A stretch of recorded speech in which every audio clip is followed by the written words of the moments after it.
ആലപ്പുഴ ബീച്ചിന്റെ വേറൊരു ഭാഗത്തേക്കാണ് കേട്ടോ നമ്മൾ വന്നേക്കണേ. ഇവിടെ കുറച്ച് ആൾക്കാരൊക്കെ കാണുന്നുണ്ട് ഏറ്റടുത്ത്.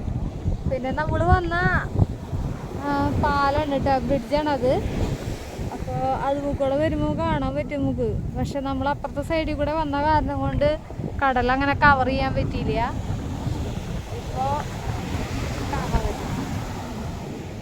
ഇവിടെ നിൽക്കുമ്പോൾ ചൂടൊന്നും ഇല്ല കേട്ടാ. അതെ, വെള്ളം നമ്മുടെ അടുത്തേക്ക് വരെ വരുന്നുണ്ട്. ഈ കടലിന്റെ തിരമാലയുള്ള കാരണം ചൂട് നമുക്ക് ഇല്ല കേട്ടാ.